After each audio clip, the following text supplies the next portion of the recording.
NEET crack करना है या एनटीएससी, कहां से पढ़ना है और कितना पढ़ना है, जो रेफरेंस बुक्स मैंने खरीद के रखी हुई हैं उन्हें पढ़ूं या फिर सिर्फ एक एनसीईआरटी को।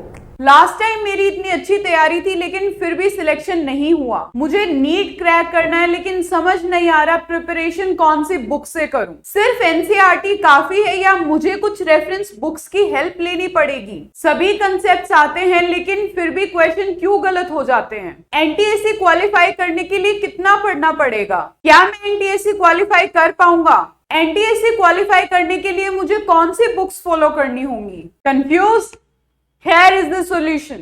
Now I am going to show you some facts with proof कि जो क्वेश्चन पूछे जाते हैं हमारे नेशनल लेवल एग्जाम में, नीट के एग्जाम में, वो कहां से पूछे जाते हैं और विद प्रूफ आपको दिखाया जाएगा कि वो क्वेश्चन कहां से पूछे गए हैं, उनके आंसर्स जो हैं वो कहां लाई किए गए थे। आपको क्वेश्चन जो है मैं आपको दिखाती हूँ स्क्रीन पे। आप देख पा रहे हैं स्क्रीन पे ये क्वेश्चन जो है नीट 2020 में आया है and the question is large empty colorless cells of adexal epidermis along the veins of grass leaves are, और इसका आंसर जो है हम सभी को पता है कि these are bulliform cells। लेकिन इंटरेस्टिंग चीज ये है कि इसका आंसर जो है हमें कहां से मिलेगा, तो इसका प्रूफ मैं आपको दिखा रही हूं कि answer is lying in the NCERT text book. जो क्वेश्चन मैंने आपको वीडियो की स्टार्टिंग में बताया था कि वो इतनी सारी रेफरेंस बुक्स जो आप पढ़ना चाहते हैं, जो लोग हो सकता है आपको सजेस्ट करें, आपको वो पढ़नी है या फिर नीट क्रैक करने के लिए आपको एक सिंपल एनसीईआरटी को स्टडी करना है, उसका जजमेंट जो है वो फैसला आप इस क्वेश्चन को देख के लगा सकते हैं। जो बुलिफॉर्म सेल्स का क्वेश्चन है, same lining in grasses adaxial epidermal cell along the veins modify themselves. Bulliform cells answer जो है आपके सामने है और यही नहीं और भी क्वेश्चन है। नेक्स्ट क्वेश्चन देखिए आप, ये भी नीट 2020 में आया है। The question is in some plants thalamus contribute to the fruit formation, such fruits are termed as false fruits। हम सभी को पता है कि जो ओवरी के अलावा किसी भी पार्ट से फ्रूट बनते हैं दैट आर फॉल्स फ्रूट। लेकिन अब सवाल वही है कि क्वेश्चन आया कहां से, तो इसका प्रूफ मैं आपको दिखाना चाहूंगी। Here you go। आपको दिखाई दे रहा है कि एनसीईआरटी टेक्स्ट बुक का एक जो स्नैपशॉट है वो आपके सामने है, पेज नंबर 36 आप देख सकते हैं और उसके अंदर लाइन भी लिखी हुई, in few species such as apple, strawberry, cashew the thalamus also contribute to fruit formation. Exact line है, लाइन भी चेंज नहीं हुई है और इसका आंसर है फॉल्स फ्रूट्स। यही नहीं बेटा, और भी बहुत सारे क्वेश्चंस हैं, जस्ट वेट एंड वॉच। देखिए नेक्स्ट क्वेश्चन जो है, the impact of immigration on population density is. जो इम्पैक्ट है वो कैसा पड़ेगा, इमिग्रेशन जो है वो क्या होता है? इमिग्रेशन होता है कि कुछ इंडिविजुअल जो है पॉपुलेशन में ऐड हो रहे हैं तो ये पॉजिटिव इम्पैक्ट डालता है और इसका सोल्यूशन भी हमारी एनसीईआरटी की टेक्स्ट बुक में है। यहां पे आप देख सकते हैं इमिग्रेशन के बारे में बोला हुआ है, number of individual of same species जो है वो ऐड होंगे। इसी तरीके से मैं आपको नेक्स्ट क्वेश्चन जो है बिना टाइम वेस्ट किए दिखाना चाहूंगी। During meiosis 1 in which stage synapsis take place, और इसका आंसर भी हमारी एनसीईआरटी की टेक्स्ट बुक में है। Here you can see during this stage chromosome start pairing together and this process of association is called synapsis. तो आपको जो आंसर है वो कहीं भी नहीं ढूंढने, किसी रेफरेंस बुक्स पे नहीं जाना है, कोई भी कितनी भी फैंसी बुक हो आपको उसे नहीं खोल के देखना है। चाहे आप एक बिगिनर हैं, चाहे आप एक क्रैश कोर्स स्टेज पे खड़े हैं, हो सकता है कि जब आपकी बिगिनिंग स्टेज है तब आप चीजों को बहुत डिटेल में करना चाहें तो जो आपके टीचर हैं उनकी गाइडेंस है, उनके अकॉर्डिंग आप चीजों को कर सकते हैं। लेकिन मेन चीज क्या है कि आपको एनसीईआरटी को अपने साथ लेकर चलना ही होगा। अब बात करते हैं बेटा एनटीएससी की, तो सेम चीज जो हमने नीट के अंदर देखी थी वही हम एनटीएससी के अंदर देखेंगे कि जो क्वेश्चन है वो कहां से आ रहे हैं and as you know with proof आपको दिखाया जाएगा कि क्वेश्चन जो है वो कहां से लिए गए हैं, उनके आंसर जो है आपको कहां पे मिलेंगे। तो क्वेश्चन नंबर 1 जो है आपकी स्क्रीन पे है, that is in which of the plant group the chitinous cell wall is found. तो काइटिनस सेल वॉल जो है वो कौन से ग्रुप में मिलती है? हम सभी को पता है फंजाई के अंदर, but the answer lie in class 9th NCERT in the chapter of diversity and the answer is their cell wall is made up of tough complex sugar and that is known as chitin. अब बात करेंगे हम next question की। तो next question हमारा है कि example of fat digesting enzyme. सभी को पता है लाइपेज होता है, लेकिन ये आंसर कहां से लिया गया है, ये क्वेश्चन जो है कहां से डिराइव किया गया है? आपके सामने जो है आपको फुटेज दिखाई जा रही है एनसीईआरटी टेक्स्ट बुक के एक स्नैपशॉट की, जिसके अंदर साफ साफ लिखा हुआ है कि इसका डाइजेशन जो है कौन करता है?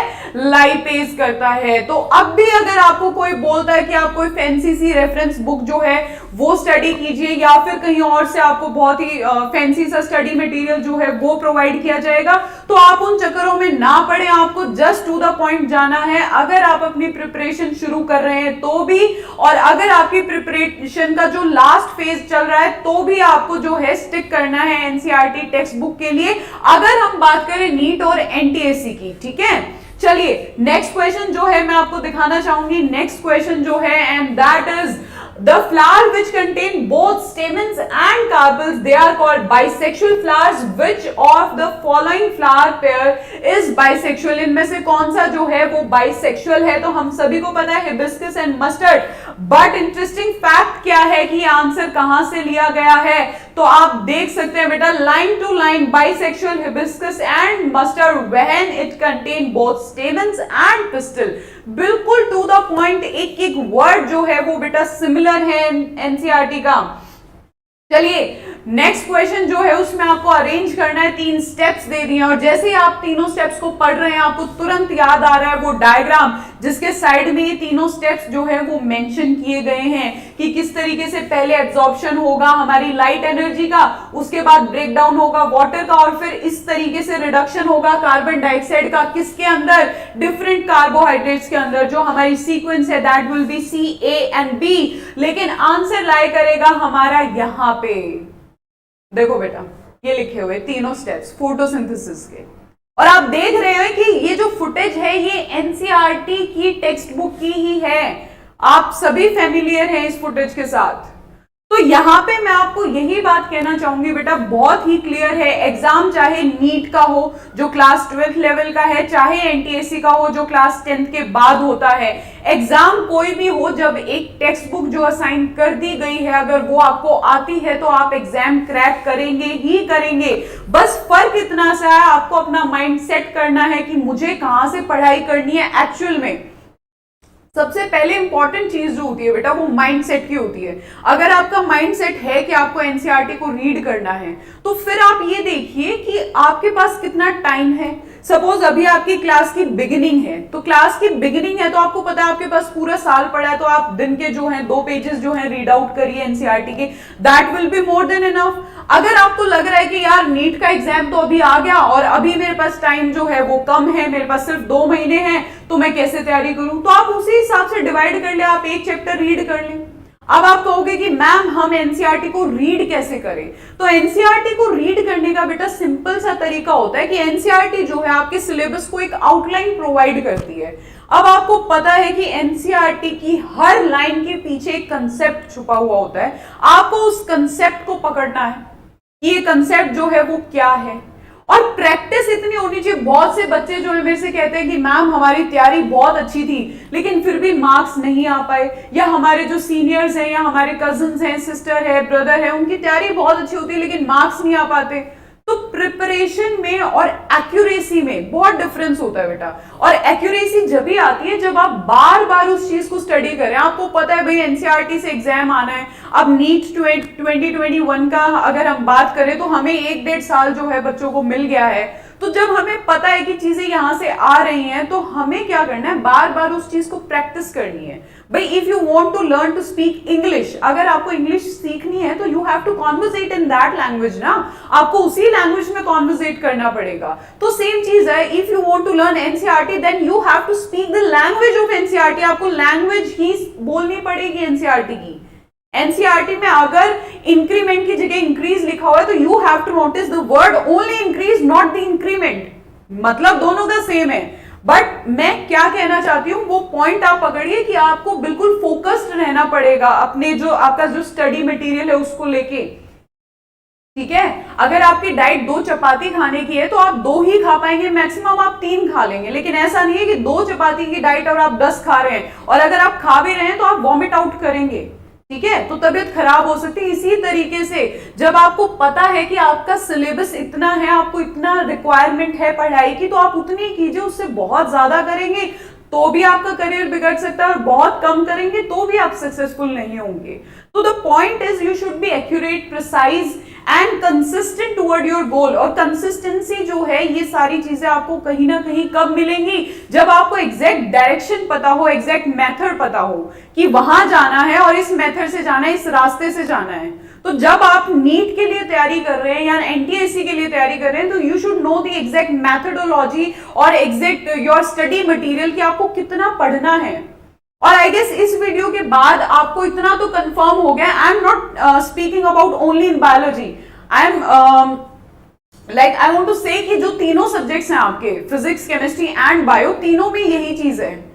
तो सबसे पहले जिस एग्जाम के बारे में आप प्रिपेयर कर रहे हैं उस एग्जाम के बारे में आपको एग्जैक्ट डिटेल्स पता होनी चाहिए कि कहां से क्वेश्चन आते हैं, किस तरीके से आते हैं। And I am damn sure अगर आपने ये वीडियो पूरी देखी है तो you will get to know कि जो क्वेश्चंस हैं वो सिंपल होते हैं, बस हमें एक्यूरेसी चाहिए और एक्यूरेसी प्रैक्टिस से आएगी। और प्रैक्टिस आप जब ही करेंगे उस चीज की बार बार जब आपको एग्जैक्टली पता हो कि आपको पढ़ना क्या है।